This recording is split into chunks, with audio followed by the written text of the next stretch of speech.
All right, good evening. If you would take your seats, I'd appreciate it. Good evening. Welcome to our regularly scheduled meeting of the Zoning Advisory Commission. It is March the 5th, 2025. I call this meeting to order. Jason, will you be taking order? Yes. If you would.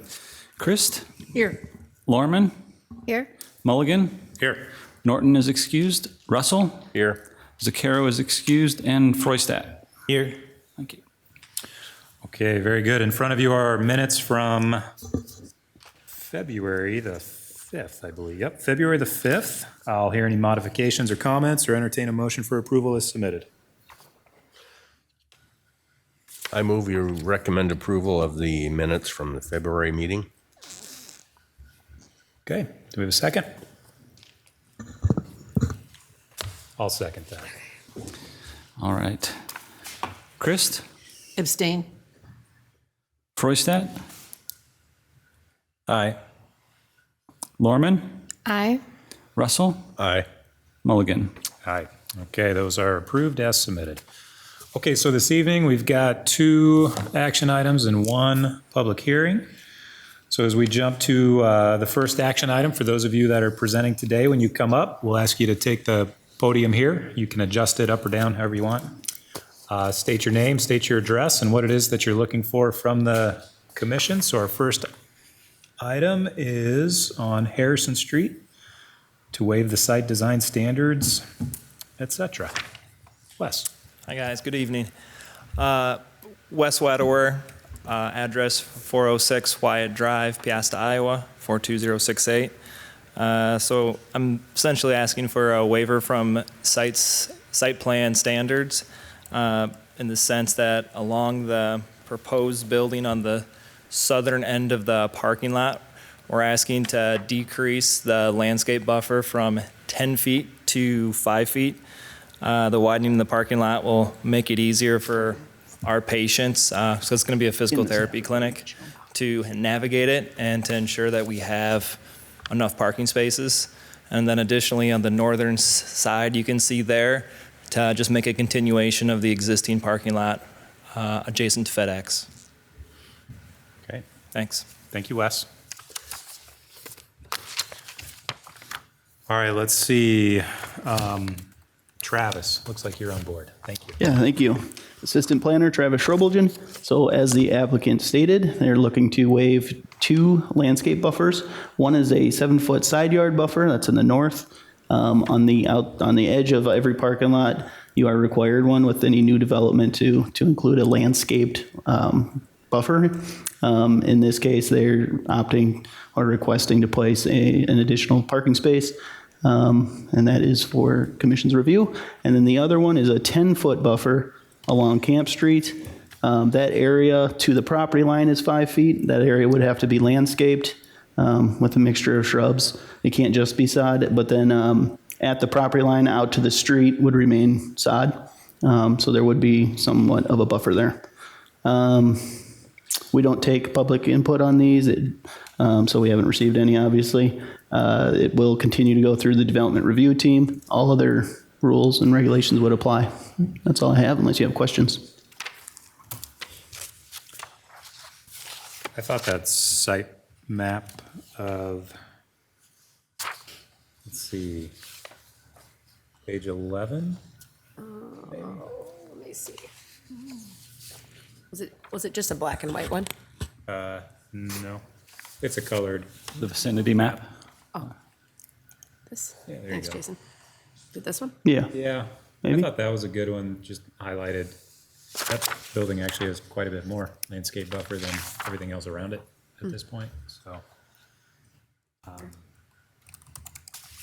Probably works just fine compared, actually, it's pretty similar to what's across the street and the lake, so.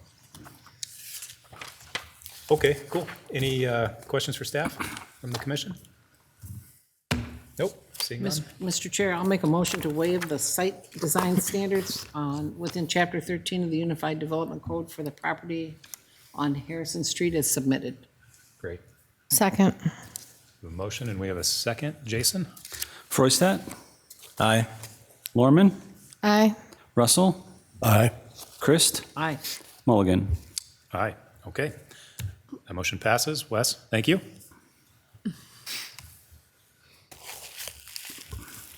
Okay, our next item, number 2, is a minor subdivision at 380 Cedar Cross Road, final plat of the Cedar Ridge Commercial Park. Is our applicant here?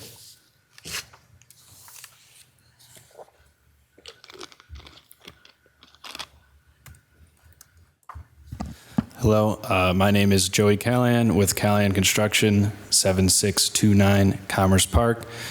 We are looking to subdivide the current property into 3 separate lots according to the phasing of our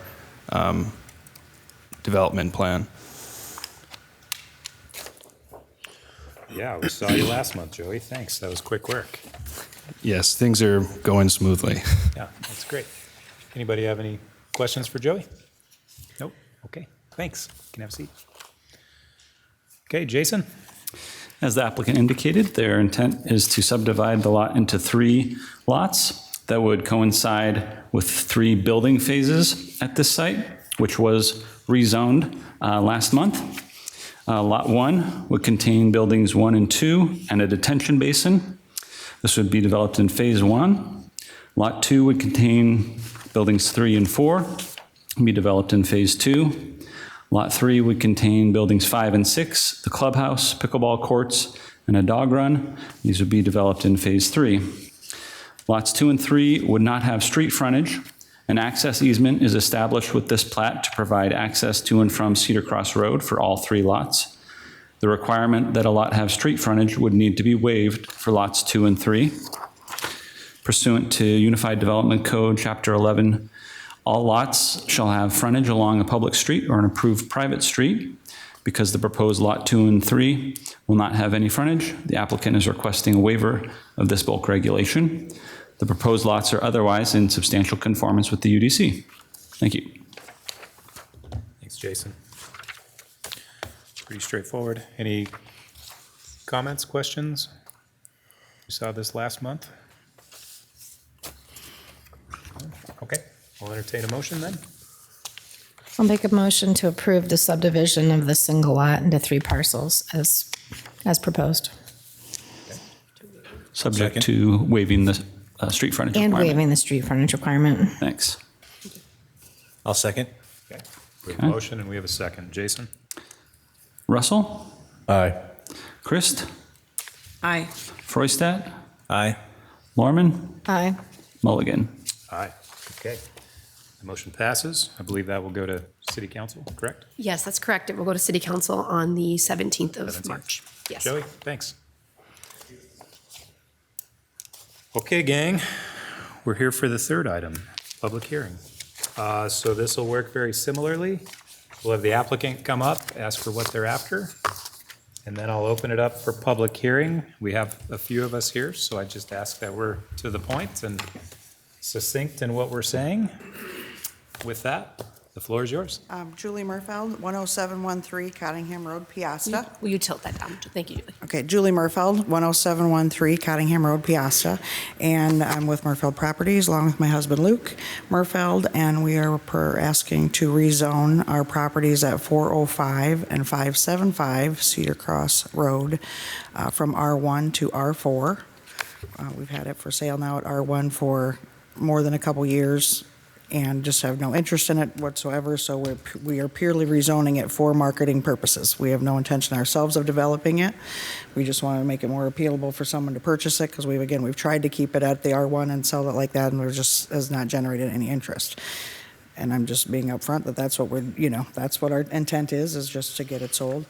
When we brought it to the table last time, we heard the concerns of people, and because we initially were hoping to zone that as a commercial property, and there was a great concern with that, which I can appreciate. And the main voices I heard spoke to wanting to keep the integrity of a residential neighborhood. Well, it's still residential.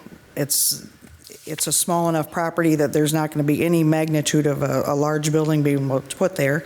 It would be a controlled size, of course, nothing comparable to what's going down the road there. So it would, again, and whomever would want to develop it would have to propose, what their plans were, and that could be addressed at that time. So truly, we're just doing it purely to try to get it sold as a R4 property for somebody to do something with. So Okay.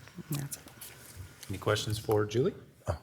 Yeah. I do have a question. You mentioned, Julie, about the marketability of the properties. I'm curious, what did you do in the last 2 years to market the properties? We've had it through for sale by owner for well over the last year. Then we also had it through 2 separate realtors. I can't think of the names of their places right now because they both switch. I know the realtors' names, but they both switched agencies they were with regardless. So we went through 3 different, and it's still currently listed with for sale by owner. So it's just, Do you know if there's real estate signs on the property? There has been. last I checked, but I know that when they were doing construction on the easement, and then the ground froze shortly after that, so I can't say that they got back in there or not. But everything's online, and, you know, we're well over 2 years. We're probably marketing at least 3 years for sure. And that was at the hands of the realtors to market that. All right, thank you. Any other questions? Thanks, Julie. Okay, thank you. You can have a seat. All right. Well, let's go ahead and open it up for a public hearing. So like I said, I'd come on up, state your name, state your address. Let's keep it to a minute or 2 or 3 if you would, and I would appreciate it. Thank you. Floor is yours. Hello and good evening. My name is Jessica Kemp. I currently reside at 3400 Nightingale Lane with my husband, Jesse. And we stand here before you tonight, a few months shy of 2 years ago, doing the same thing. We now have had this raised for the 3rd time in less than 2 years, with all of our major concerns that were presented previously, none of which have been addressed or modified. So our position has not changed in standing here before you to oppose the rezoning. We believe that we have a beautiful neighborhood, a quiet neighborhood, a place where we built our forever home for our children to grow up and be safe playing outside. I definitely empathize, but I, really think that R4 is saying a different story. You're saying you want to put up a major complex. And so that is particularly what we are here to oppose. We welcome single-family homes in our neighborhood. We would even suggest maybe thinking of dividing that lot up so you have multiple single-family plots there.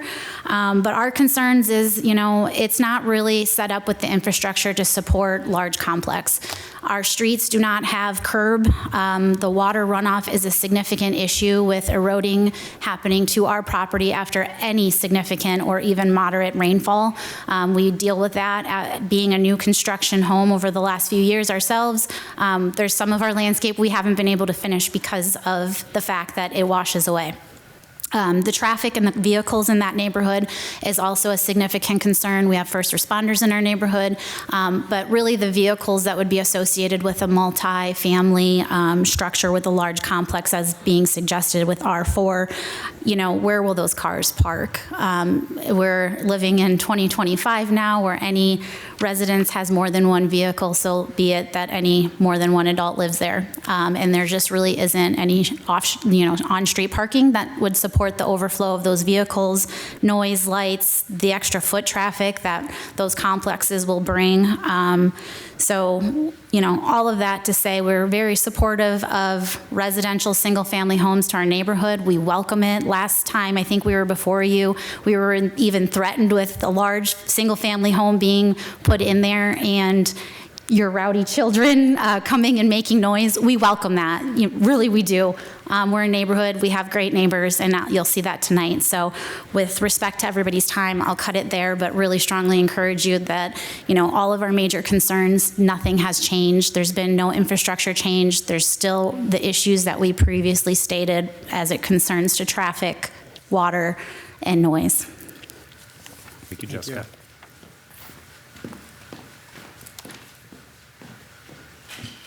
Anybody else like to speak?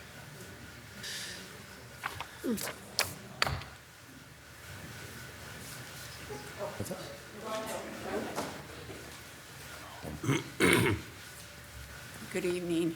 Hi. My name is Ellen Gillen. I live at 505 Woodland Ridge, which is off Cedar Cross Road, Lake Ridge.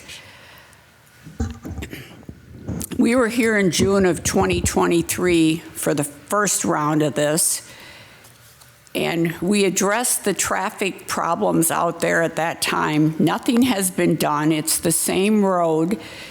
You're going to build another 180-unit complex down short ways away.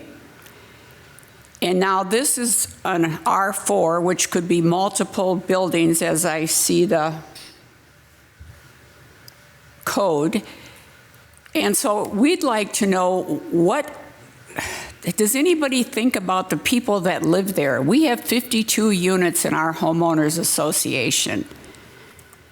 And certain times of the day right now, without that 180 unit going up, and then maybe another multifamily one down on Nightingale, you can sit on that bridge on Cedar Cross Road at any time after 4 o'clock, and it takes you 3 or 4 lights to get through.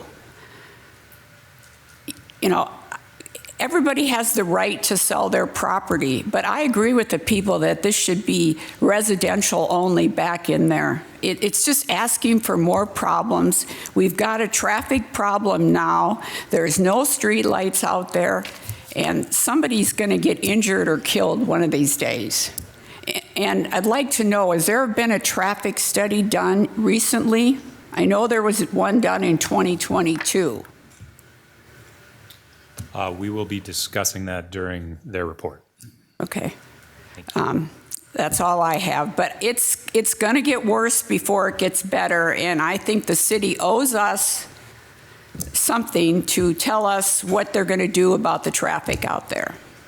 Okay. Thank you. Thank you, Ellen. Anybody else?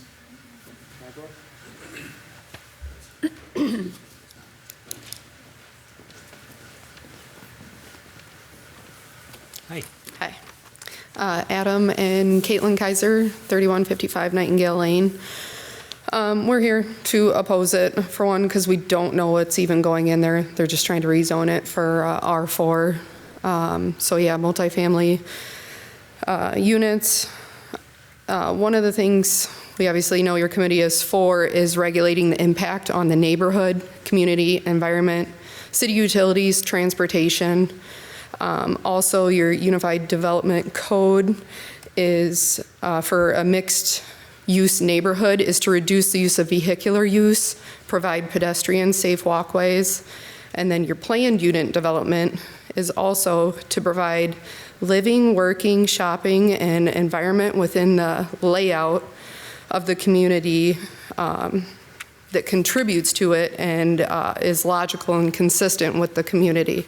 Adding a multi-family building there or buildings would not go with any of that. We don't have any walkways on Cedar Cross. We have to walk our dogs through yards already just so we aren't getting hit by cars. Like they said, the drainage, all that stuff. Parking lots, they're gonna have to, however many buildings there's gonna be, you're gonna have a significant parking lot because by your guys' code, you have to have 1.5 units of parking per unit. And then down the road, it was actually brought up earlier here for one of the other spots on Cedar Cross, there's a 180 unit apartment complex going up not even a quarter mile down the road from this spot. So thinking about that's already in the works and thinking about the traffic for that, you're potentially adding already at least 360 people to that road that's traveling it daily. And now you want to open this up to an R4. So it's just adding more. We have a lot of apartment buildings going up, but not single family homes, which would fit in with our community. There's wildlife there, that's the other thing. The environment that you guys are here to regulate as well. We have herds of deer that walk through our yard. The families love it. There's all sorts of wildlife. We live down on that lane because it feels like we're in the country. I grew up on a farm, so it's a perfect little spot for us. Feels like we're in the country. We have neighbors, but we're also just, 5 minutes from everything. If you add more traffic to it, it's not going to have that feel anymore. The noise, pollution, plus we have the sports complex down the road that you have to add into that as well. In the spring, summer, and fall, sometimes that's 10, 15 minutes just to get off of our lane. It's insane, the traffic that is on that lane already. I think that's about it. Yep, that's it. Thank you, Caitlin. Thank you. Thank you, Adam. Anybody else this evening? Sure. Oh, got one behind you, too. I'm in response. Oh, I'm sorry, Luke. Yeah, come on up. I'm sorry, Luke.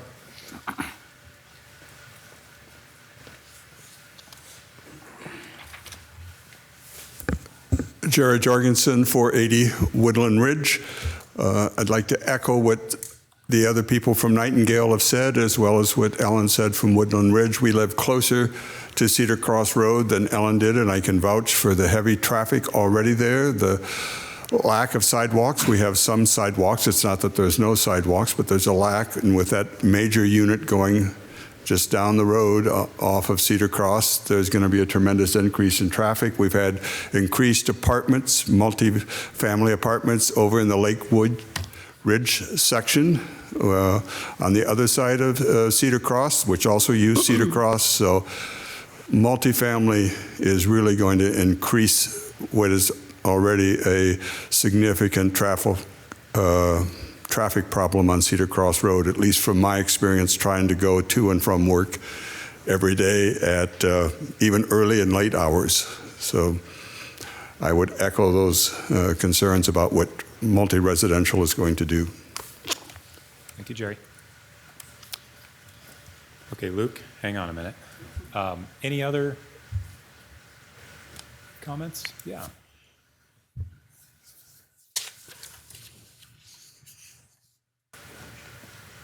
Good evening. Hi, my name is Virginia Till. I live at 580 Woodland Ridge, Dubuque, Iowa. And I had the great time talking to Sheena Moon and Carrie Bradley concerning traffic. That's the purpose. In November 7th, 2023, the traffic was monitored by a company, I believe, and you can correct me on that, Sheena, from Minneapolis or Minnesota, from 3 p.m. to November 9th, 2023 to 3 p.m. Now, I don't know about you, but the reliability and validity of that short check wouldn't give to me an option of knowing what traffic flows. I talked to Gus Sohoyas, and he's told me at that time that there were 12,000 cars traveling on Cedar Cross Road. I then went down to the sports complex, Dubuque Sports Complex, and as someone already mentioned, from May, and it can go on until the early fall, they have weekly tournaments, and two owners told me that can add 1,000 cars for a weekend, let alone the traffic that goes there during the week that can't make a right lane into Nightingale or a left lane into Nightingale. I'm concerned about the validity of this traffic data that came out.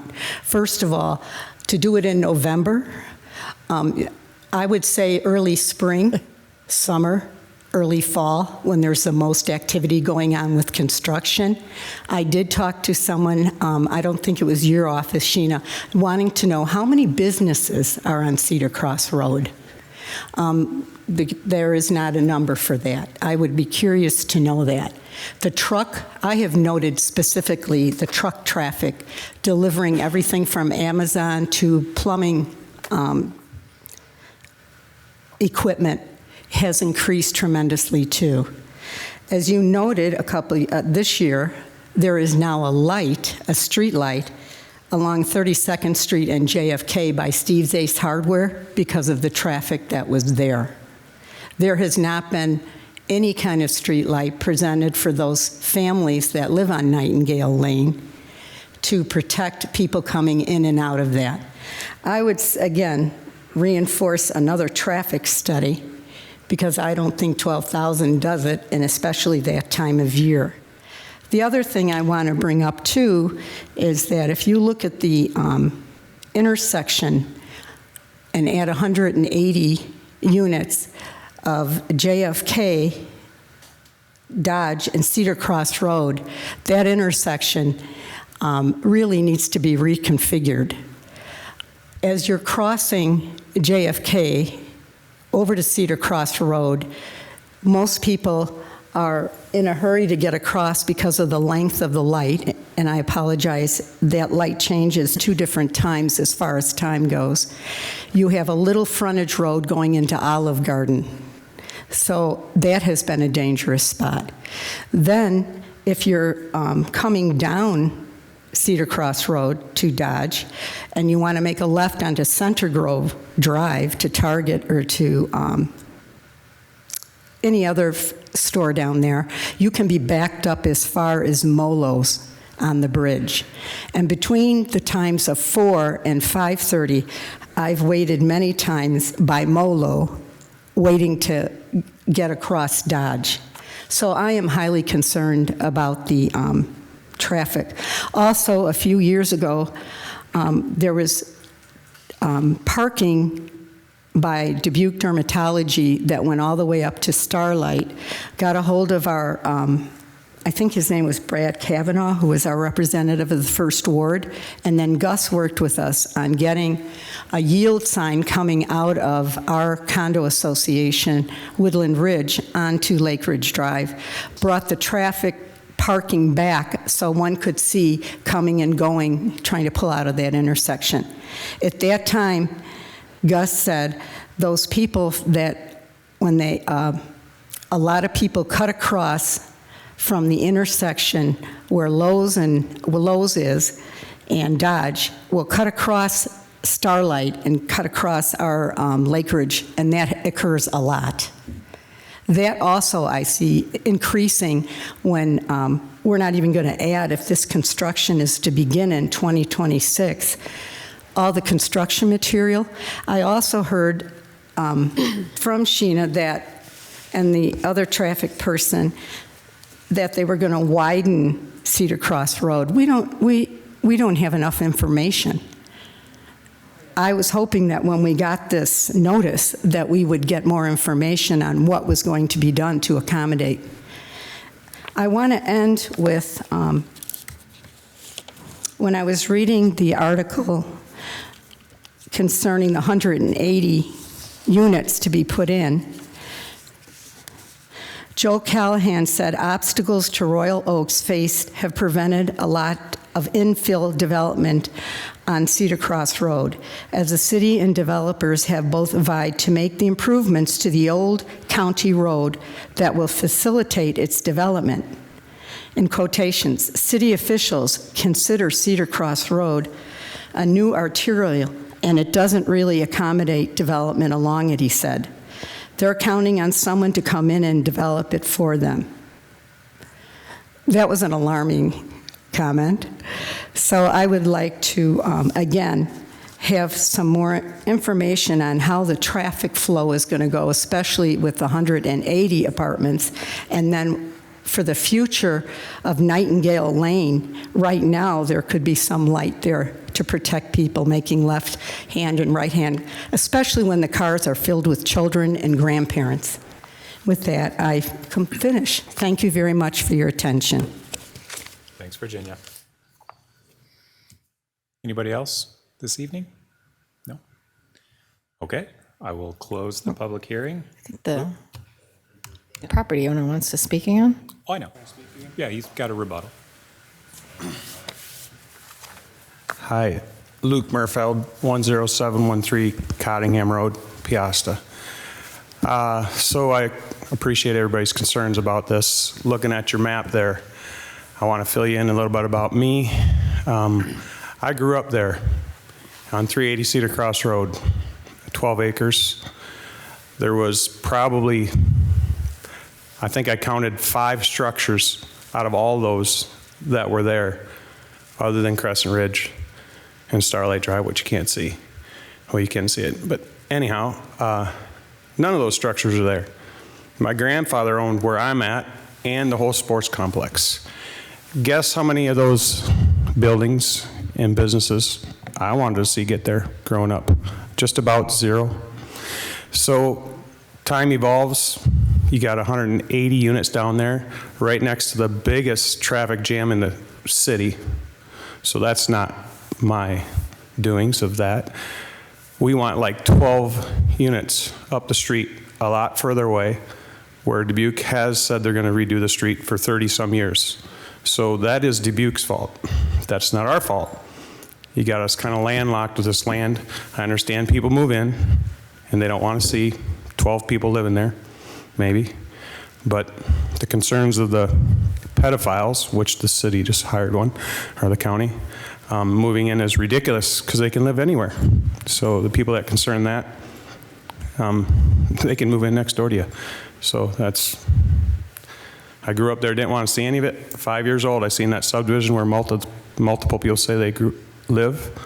None of it was there. Did I want it there? No. But it's time to change. Thank you.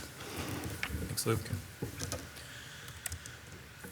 Okay, very good. Let's move on to our staff report. Sheena. Hi, good evening. Sheena Moon, Associate Planner. So before I go into my kind of standard PowerPoint presentation, I have a number of things that I just want to touch on and clarifications I want to provide based on some of the information and comments we heard tonight.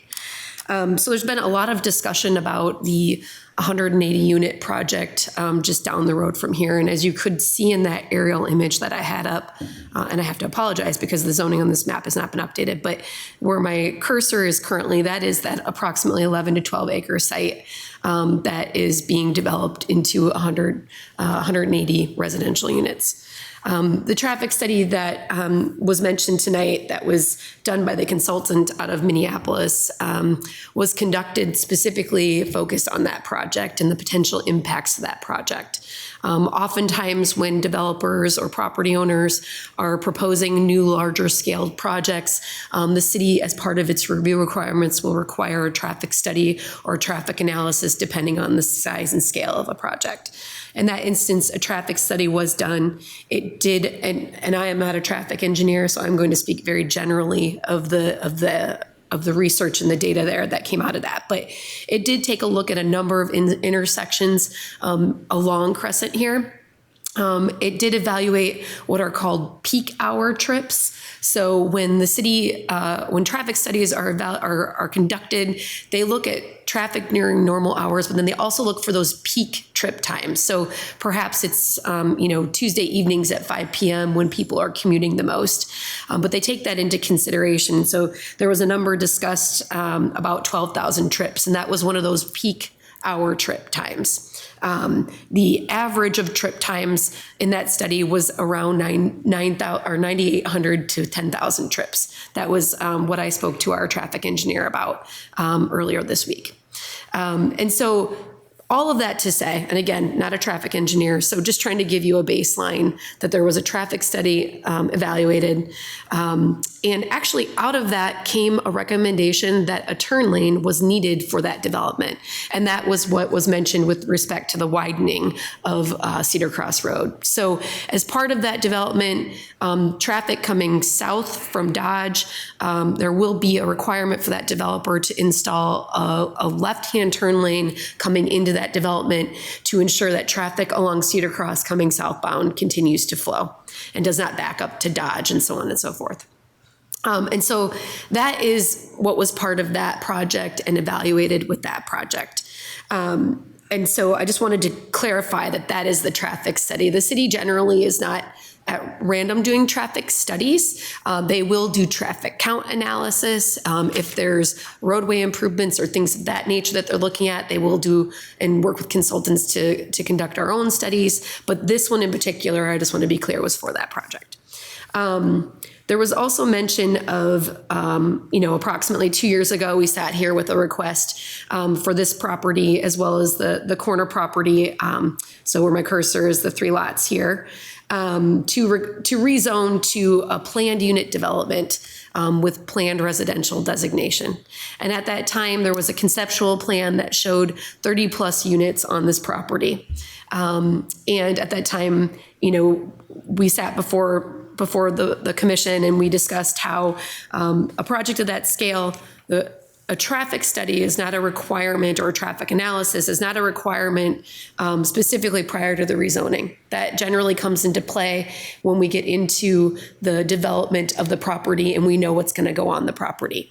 At that time, we knew that it was going to be approximately, or potentially was going to be approximately 30 plus units. And so at that time, our engineering department did share with us that there was is a capital improvement plan for Cedar Cross Road that would create a right turn lane onto Nightingale. The potential development at that time may have warranted a turn lane coming out of Nightingale, so there was some improvements there. That project did not proceed to City Council, and so no further analysis was done as it was remaining in R1 zoning district.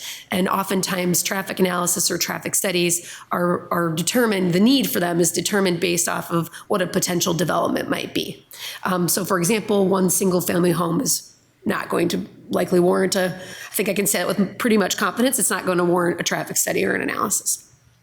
So I just wanted to point that out to you, that was the scenario at that time. That is why we were talking in a little more detail about potential traffic impacts with that rezoning request. The most recent rezoning request was to rezone all 3 of these properties. I'm going to pull this back up. So it would have been the 595, the 405, and 575 to commercial service. That came before the Zoning Advisory Commission. And then at that time, the recommendation of this commission was to proceed with recommending the 595 property. But the commission expressed concern about commercial service, and as well as the public input expressed concern about commercial service on this whole property. So currently that property, that 595, has been rezoned. Currently, I believe there's an insurance office occupying the existing structure. So now before us is this request to rezone to a R4 zoning district. And so one of the things that I want to point out and bring to the attention of the commission as well as the audience is this chart here before you. And I'm going to zoom in so everyone can see this hopefully pretty well. So the uses, so on the left, we have the R1 zoning district permitted uses. On the right, we have the R4 zoning district permitted uses. The ones highlighted are the ones that overlap. So they're the ones that are permitted in both. And as you can see, single family residential dwelling would still be permitted in the proposed R4 as it is currently in the R1 district. Where it is different is the 3 unhighlighted options, which is the multifamily dwelling, 3 to 12 units, a townhome, 3 to 12 units, laterally attached, as well as a 2-family duplex. And when we look at the zoning districts, it's not, you see the 2 to 12, I think the biggest concern has been obviously density. And so when looking at this multifamily dwelling, it says 3 to 12 units per building. However, the zoning district would restrict the maximum number of units in an R4 zoning district to 12. If a developer or property owner were wanting to go to 13 or above, they could potentially request what's called a conditional use permit. That would have to go to our zoning board of adjustment for their review and approval. In that instance, it would be a public hearing and there would be public notice at that point in time. But in this particular interest, so I think it's important to note that when we look at other development density and volume of dwelling units, this is lower than the previous requested. If the properties, so in addition to that, the zoning districts also establish what are called bulk regulations. So this often tells us how, it tells us what our setback requirements are, what the height restrictions might be, as well as what the density of unit per lot area can be on a property. So I say that only to point out that if in fact these 2 lots were to be developed both with multifamily today, the 405 lot, the smaller of the 2, would would allow up to 7 units. And again, this is assuming that they had that they would still have an adequate amount of permeable area, that they were not exceeding their lot coverage, and that they could provide the adequate amount of parking, as mentioned by the property owner, on the site. So there are other restraints that would be taken into consideration. The larger lot, as it is today, would 575 would allow for up to 12 units. Those same factors, parking, et cetera, would need to be taken into consideration. Again, that's without a conditional use permit if they decided they wanted to have more. Now, the properties could be combined. There's many different scenarios. They could be subdivided. So there is opportunity in which, this could be reconfigured. But I wanted to just give a lay of the land with respect to the multifamily R4 district, that 12 would be the cap without any additional approvals, and so on. The other thing that I do want to note is that we're talking about the rezoning today, but the other factor that would come into play would be a site plan review requirement. So in the city, any development commercial development, industrial development, or residential development that is exceeding 2 units, so 3 or more units, would require a site plan review. And so with that, we would work with our partners in engineering. We would look at water connections, utility connections. When I say that, we would evaluate what those connections would specifically look like and what those requirements would need to be. But I point that out really largely to discuss the traffic piece, and that if there were a higher density here, our engineers would take a look at that and say, what are the potential impacts? What are the potential impacts of additional trips on Nightingale and in this section of Cedar Cross Road? And so at that point in time, it would be determined whether any type of traffic analysis or traffic study may be warranted for this project, or for development on this property, rather. And so I wanted to, let me just scan my notes here, and then I'll jump to I've spoke a lot of what's in my PowerPoint, but I'll just jump to that to add a couple more things. There was comments with respect to sidewalks. So the city, if you drive along Cedar Cross Road, you can see that there are sections of sidewalk provided in certain properties, and there are sections that are not, and there are these little gaps. And so the city engineering department works the city zoning requirements require sidewalk installation.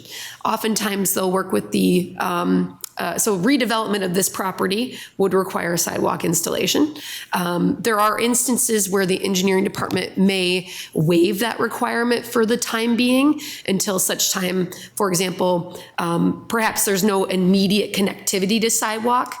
So they may waive that temporarily until maybe an adjacent property is developed to where there would be connectivity. At that time, the property owner would be required for installing sidewalks.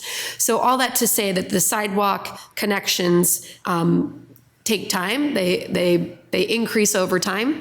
And so there's definitely a concerted effort to build that connectivity out here on Cedar Cross Road. Let me see. There was a comment about stormwater management and potential runoff. And as I understand it, there's challenges with runoff from the property currently.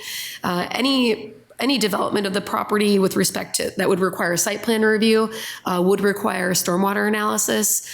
So if it were just a single family home on the property, that would not warrant it. But if someone wanted to do a fourplex, in that instance, a stormwater review would be required. They would be required to probably actually improve the conditions on the property. Currently, it is just running off. It's in its natural state. But when development comes, we have to control and mitigate any potential impacts. They can't just let that sheet flow to adjacent properties, as it probably is now. And so that would be an instance in which they would evaluate those impacts and work to mitigate those potential impacts, and perhaps even existing impacts. Let me see here. I'm going to just go to my PowerPoint just to run through that quickly. I think this may be a little redundant to what I've spoke to already. We obviously know the location of the project site as well as our public notification map. So again, this is a little history. I've talked about the previous rezoning request, but 405 Cedar Cross Road is currently improved with a detached garage. It's a legally non-conforming structure on that property, and 575 is an undeveloped lot. They've been historically zoned for residential uses, both R1 and R2. There's approximately 2.5 acres in total between the lots. And we've obviously oriented ourselves. There is quite a gradual slope from Cedar Cross Road down to that southwest corner of the subject site. It's approximately a 70-foot change, so that's, I'm sure, certainly leading to some of that stormwater runoff challenges as well. With respect to adjacent land uses, as we are all aware, there is a variety of residential and commercial land uses around the area, around the property rather. So to speak to utilities, there is adequate city water and sanitary sewer to serve the property. Water mains are located in Cedar Cross Road as well as Nightingale, and sanitary sewer mains are in Cedar Cross or along Cedar Cross Road as well. Public services are adequate to serve the property. The property, as I mentioned earlier, largely unimproved, mostly mature trees and shrubs. And then again, that second bullet point mentions the city's development review team process, which is that site plan process that I spoke of earlier. We've discussed adjacent land uses and properties. I have already spoke a little bit to the traffic patterns and counts. The Iowa DOT traffic counts indicate there's approximately 9,800 average annual daily trips on the project. So important to note that that number is not the peak times that I spoke to earlier, but it is an average annual daily trip number. And then earlier, I did mention the capital improvement investments that were discussed a couple years ago. So I believe that is still, capital improvement plans can certainly change and they can be adjusted. But I believe that is still part of the discussion with the engineering department with respect to potential impacts or improvements needed to Nightingale Lane. We've walked through that chart, so I won't do that again. And then I wanted to just mention that there has been letters of opposition submitted. The commission does have copies of that. Both Sheila Trapp and, let's see here, Clark Payne. And I apologize, that is an incorrect note, I believe. Oops. Those were carryover from a previous review. I don't believe we've received written from those individuals for this specific review, so I apologize for that. And then also Carol Moss, a neighboring property owner directly adjacent to the site, submitted a letter as well, which is included in the packet. So I believe that is all that I have for the commission. I'm happy to answer any questions that you may have. Thank you. Thank you, Sheena. Go ahead. Can you speak about if there are building height requirements for some of these other residential zones? And we didn't see anything about the differences between R2, R3, and R4 presented. Sure. Yeah, we can bring up. Do you have your code, Travis? Would you mind? Yeah. So all zoning districts do have height restrictions. And I will pull up the R4 here. And then I can just provide you with an overview, a brief overview of those additional zoning districts that are between R2, or between R1 rather, and R4, just so you can understand. Thank you very much. All right. So let's see here, are we in our R4? Thanks, Travis. So R2, we have our R1, I haven't mentioned. R2 differs in that it would allow for townhome and two-family dwellings, so maximum of 2 units in the R2. The height restrictions for single family is 30 feet across all of these zoning districts. For multifamily, it is going to change a little bit, and I will articulate that when we get there. R2A is actually similar it is the same residential uses, so max 2 dwellings for both townhomes and two-family dwellings, as well as single-family dwellings. What the R2A does allow for is a little bit more density, meaning that you can have smaller lot area, really targeted more towards some of our downtown areas that zoning district is. And again, the single-family and the townhome and two-family dwelling units would be limited to 30 feet. Our R3 district allows for those same residential units. It does allow up to a maximum of 6 dwelling units. So that's the big differentiator between the R3 and the R4. And in that instance, again, all those uses would be limited to, all the residential uses would be limited to 30 feet in height. And as we mentioned, the R4 allows for more density. It would allow for up to potentially 12 units. assuming you have the lot area to allow for that. And that in that instance, the single family would be a maximum height of 30. Two-family dwellings would be a maximum height of 30, whereas multifamily and townhomes would be a maximum height of 40 feet. So would that be the 2 units or the 6 units per lot for each of those lots? So generally, yes. As I mentioned before, there is a dwelling unit per lot area ratio in each of those, the bulk regulations I was mentioning. That's why when I mentioned 405, the 405 property, I stated that it would only allow for up to 7, maximum 7 units, even though the zoning district says you could have 12. The lot is too small to meet that other bulk regulation. So that would restrict it to less. Have you calculated that for an R2 or R3 situation? I can tell you the ratios. I have not calculated that. I could certainly do that quickly. That wouldn't be that hard. Well, and I could tell you that, let's see here, let me just take a look. And I'm looking specifically at the multifamily, the larger, I guess, units, if you will. So let's see here. So between R3 and R4, the bulk regulation would be 2,000 square feet per dwelling area. So you need 2,000 square feet of lot area per dwelling unit. It's the same between the R3 and the R4. When we get to, and again, R2A and R2 would not allow for multifamily. They would just allow for the 2 units, essentially a maximum of 2 units. What's the difference between 2 units versus multifamily? So multifamily generally allows for more density. So if you have, thank you, Travis. Yep, 3 or more. So an R2 would just be like a duplex on a single lot. Correct. Yes.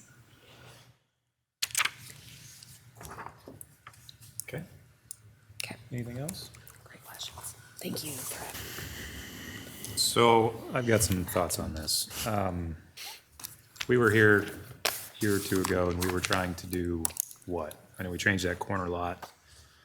It's commercial. They were trying to do commercial. What were we doing in the back? So the first request we saw was 2 years ago was the request to rezone the properties to the planned unit development for, I want to say it was 32 units. That's right. Yes. Okay. And then the second more recent request that we saw was to rezone all the property to commercial service. Okay, thank you. Yep. So, a couple thoughts here. I don't like tying the property down the street into this. I just don't. As somebody who develops in Dubuque, we brought up the traffic study and we brought up a stoplight, and I'm glad we did. There's a new stoplight at 32nd and JFK, and that's there because the developer paid for it. And so that is a position that the city takes in many instances, and it has the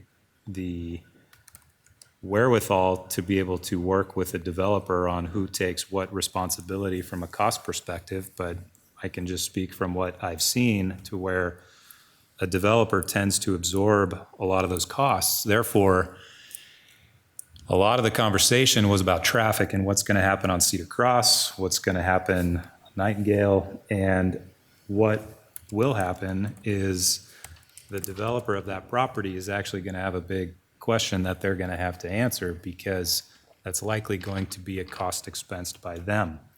Clearly, it doesn't meet what's required to put 12 units or 7 units or anything of that matter. But when somebody comes with a proposal to build 7 or 12, based on whatever lot they're choosing, they're going to have to address that. And so to suggest that the rezoning is going to immediately open up somebody to start digging footings for a 12 unit or a 7 unit is not the case. What took place down the street with Joel Callahan's site is he probably paid for, and I'll let the city speak to it, but he probably paid for that traffic study, and he's probably going to be paying for any improvements that came out of that traffic study, and that's what happens. That's a third party that does it, and they will say this is what we need to accommodate the traffic count here. So I think there's a lot of this is my perception, but, we're trying to suggest there's going to be 180 units here. That's not the case. That's obviously down the street. I know nobody said that, but I don't want that to be the perception here. From a parking perspective, we talked about it, it's 1.5 per. That is up to the person to figure out how are they going to fit parking there. There's clearly some grade there to the back. So that's a very expensive parking lot that somebody's putting in. From a runoff perspective, Sheena spoke of it. That is going to be on the developer to figure out how are we going to retain or detain that water. Again, that is a cost that has to be borne by the group that's going to determine to develop that. Sidewalks, I don't know how we peg the sidewalk situation on this. The beauty of development is that brings sidewalks. So we don't have it now. I have no idea how we got, developed to how we are today. This has taken 40 years to get here, but there's no sidewalks there. I have no idea why. We didn't have a part to do with that. But when there's a development that takes place there, there will obviously be a sidewalk there because that's going to go through our city's development review team. Rezoning something, that is not a green light for somebody to just go do whatever they want. There's plenty of steps between now and shovels in the ground where somebody's going to have to stop and discuss these. And so, I think this makes a lot of sense, frankly, to rezone it to an R4. I think it makes a lot more sense than a PUD that we had before. I think it's limited to the count that you can put in there. I also think that the size of that lot is going to be a challenge to put, first of all, if you look at 405 to put 7 units in there, you're not getting 7 units in there. You look at 575, you might be able to get 12 units in there. You might. Secondly, I also want to say the lot, I think it's 3095. Is that what I'm seeing there? Mm-hmm. The letter that came in today, it wasn't saying I'm against it. It was saying I want this to remain single family. So You're not close enough to the mic. It's okay.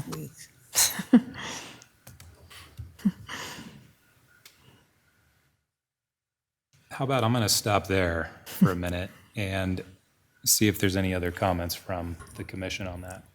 Mr. Chair, I tend to agree with you. I understand where the neighbors are coming from. When we bought our house, we had an empty lot behind us. We now have a soccer complex and multiple units of student housing behind us. They're not bad neighbors. They're okay. It was a challenge and it was different to get used to after having years of nothing. But I also think this fits. There's commercial service there around it. And with the other properties on Cedar Cross, it's a buffer for the R1. It could be, maybe something different, but I think this is a good fit for what's there, and I would support this.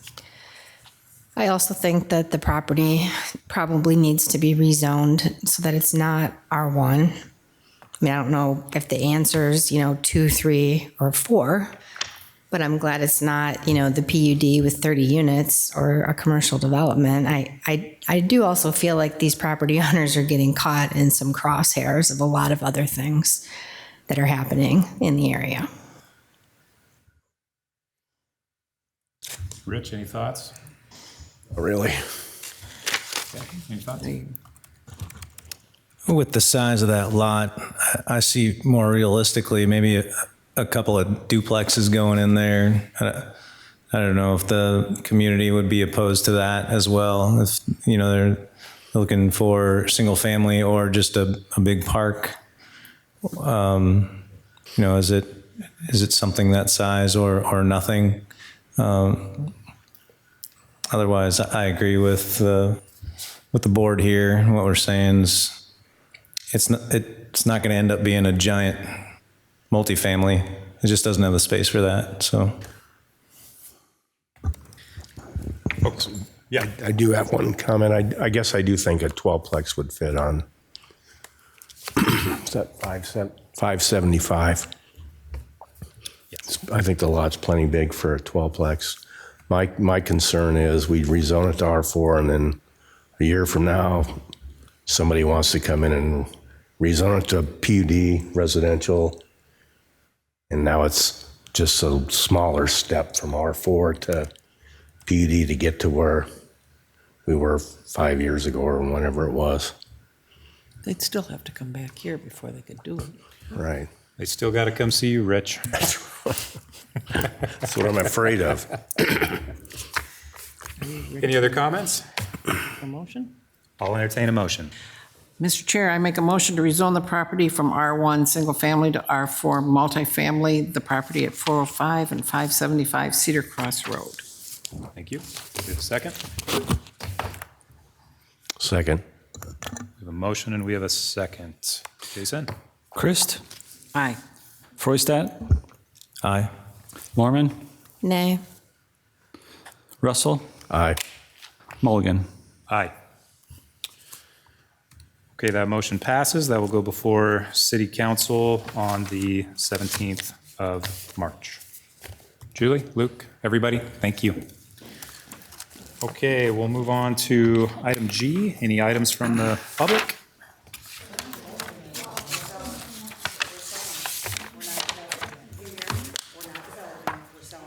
Okay, time out. We're going to have conversations outside if we need to.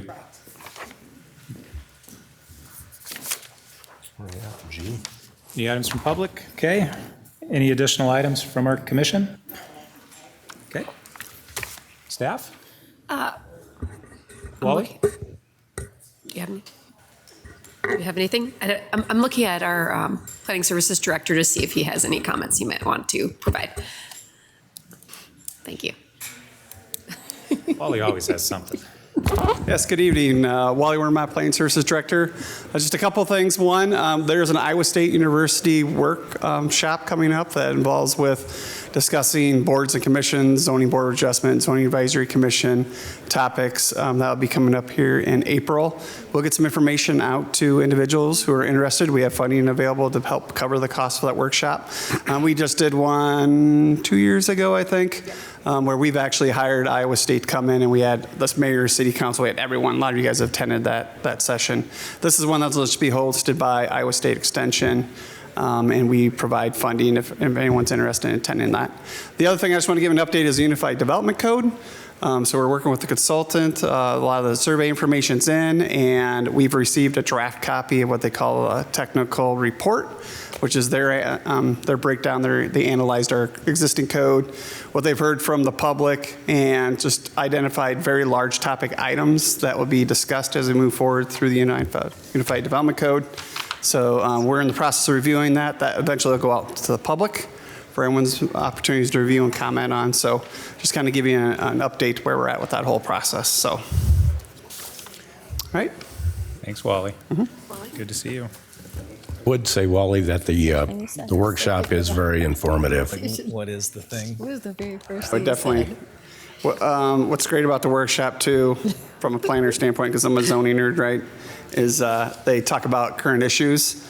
And so just another thing just to touch on, there's a lot of legislation that's going through the state right now that are going to impact a lot of zoning regulations. Lots of bills with regards to development, accessory dwelling units, landscaping requirements, stormwater, erosion control, aesthetics. So there's quite a few things that are being funneled through the process. So we'll see what makes it through the funnel, and then we'll definitely address that as we move forward with the Unified Development Code. So. Thanks, Wally. Thanks, Wally. I move we adjourn. All in favor? Aye. Meeting adjourned. Thanks, y'all.